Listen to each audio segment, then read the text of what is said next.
Alors, bonjour à tous, bienvenue sur le plateau de TV Nausica pour une émission un peu exceptionnelle puisqu'on va vous parler aujourd'hui du concours Kalamazoo, alors qui a eu lieu pour la 9e année consécutive.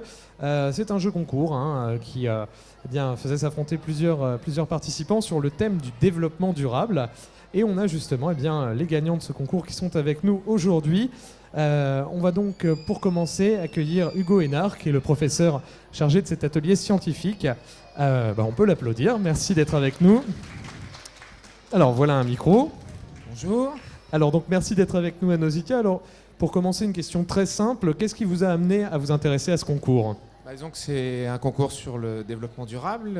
Il y a un côté technique également. Donc, comme je m'occupe d'un atelier scientifique et technique qui travaille sur le développement durable, ça correspondait parfaitement au sujet qu'on allait traiter pendant toute l'année. Voilà, c'est vrai que les scientifiques se penchent beaucoup sur ces sujets aujourd'hui, ça devient quasi nécessaire. Et donc on imagine que ça se ressent peut-être chez les jeunes, cette volonté de participer au développement durable. Oui, alors tout à fait. Les jeunes, c'est ceux qui doivent trouver les solutions du monde qu'on leur laisse. Donc ce qui est très intéressant, c'est ce côté justement, ils ont des idées, ils ne se brident pas et ils essaient de trouver des solutions qui sont intéressantes. Et je pense que ce qu'ils ont fait cette année, c'est pas mal. Voilà, alors ils nous en parleront juste après. Je précise aussi que ce n'est pas une classe qui, on va dire, est plus ou moins contrainte et forcée de participer au projet, puisque vous avez plusieurs classes, de plusieurs niveaux d'ailleurs. Ce n'est pas uniquement les troisièmes. Il y a aussi d'autres participants qui ont travaillé sur d'autres aspects de ce projet. Oui, tout à fait. Donc c'est un groupe d'élèves. Ça va de la 6e jusqu'à la 3e. Donc l'idée de départ, ce sont des élèves de 3e qui l'ont eu. Vous allez en voir un petit bout tout à l'heure. Dans le cadre d'un autre concours qui s'appelait Jeunes Reporters pour l'environnement et qui a été particulièrement apprécié puisqu'elles ont gagné le premier prix national et le 2e prix international. C'est déjà pas mal. Et ensuite, les élèves de 6e qui vont prendre le flambeau de l'atelier scientifique. Il y en a qui souhaitaient intégrer, donc ils sont partis sur le projet, communiquer sur le projet Botbox que vous allez voir juste après. Et donc apparemment, elles se sont bien débrouillées aussi. D'accord, merci beaucoup Hugo Hénard. On va vous laisser retourner vous installer, puis on va découvrir ensemble le clip justement de cette action sur le développement durable qui a remporté le concours Kalamazoo. Alors ça ne saurait tarder. Quel que soit l'endroit où on se promène, il y a toujours quelque chose que l'on trouve en regardant par terre. C'est un mégot de cigarette. Ce déchet qui pèse 1 gramme et qui mesure moins de 3 cm de long semble peu important. À quoi sert le filtre d'une cigarette ? Alors, le filtre sert à limiter l'aspiration des composants dangereux. Donc, il y a notamment la nicotine, mais aussi les métaux lourds. Mais le filtre contient également des substances nocives, de l'acétate. Et donc, le filtre, on comprend alors que c'est pas totalement sain et inoffensif. Moi je m'appelle Gérard Châtelet, je suis responsable du service vie propre de la ville de Béthune. Où trouve-t-on le plus de mégots de cigarettes ? Alors ça, les mégots, on les trouve régulièrement aux abords des écoles, à proximité de la gare, et sur tout ce qui est terrasse de café, des choses comme ça, quoi. Selon vous, pourquoi les gens jettent-ils leurs mégots à terre plutôt que dans les poubelles ? Il existe quelques poubelles où on a le cendrier qui est incorporé à cette poubelle, c'est bien pratique. Mais bon, j'ai été fumeur. Quand le mégot est fini, on le jette, malheureusement. Au collège Verlaine, nous avons créé la Botbox. Elle est fabriquée à partir d'une vieille boîte de médicaments recyclés et elle permet aux fumeurs de ne plus jeter leurs mégots à terre. Alors tout d'abord, à qui est destiné les médicaments contenus dans ces boîtes ? Alors les boîtes contiennent des bandelettes qui sont destinées à des patients dits diabétiques. Donc ces bandelettes permettent de mesurer leur taux de sucre sanguin. Quel est le principe mis en place pour récupérer les boîtes de médicaments ? Alors le principe, c'est quand on distribue le traitement pour les patients, on leur évoque des collégiens qui font un projet de récupération des boîtes qui contiennent les bandelettes et qu'au lieu de les jeter, on leur propose lors du renouvellement de leur ordonnance de ramener les boîtes tout simplement. Et comme ça, nous, on permet de faire une collecte dans une caisse, et ce qui permet de faire le relais facilement.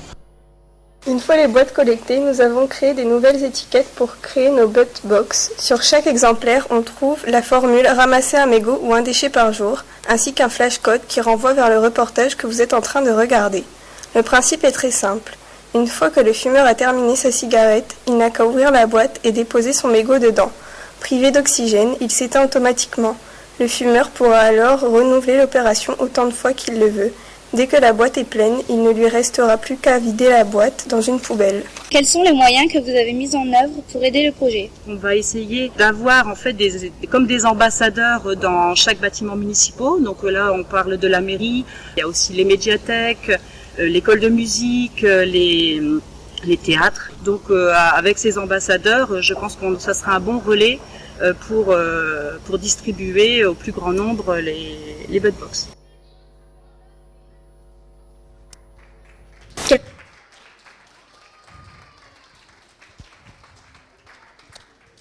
Voilà, et je vais maintenant accueillir sur le plateau deux jeunes filles qui ont justement participé à ce concours. Alors vous pouvez me rejoindre, vous pouvez les encourager avec vos applaudissements.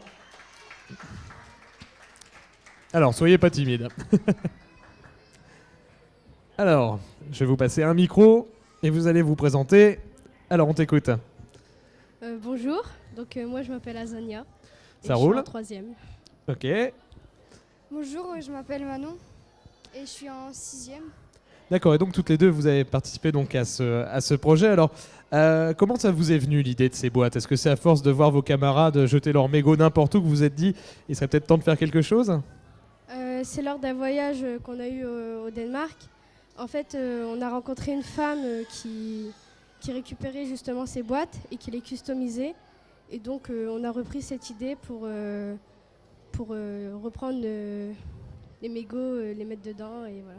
D'accord, parce que ces boîtes, en gros, elles étaient gâchées en quelque sorte. C'est-à-dire qu'il n'y a pas que le fait de pas avoir des mégots par terre, c'est aussi que ces boîtes, au final, étaient jetées et ne servaient à rien.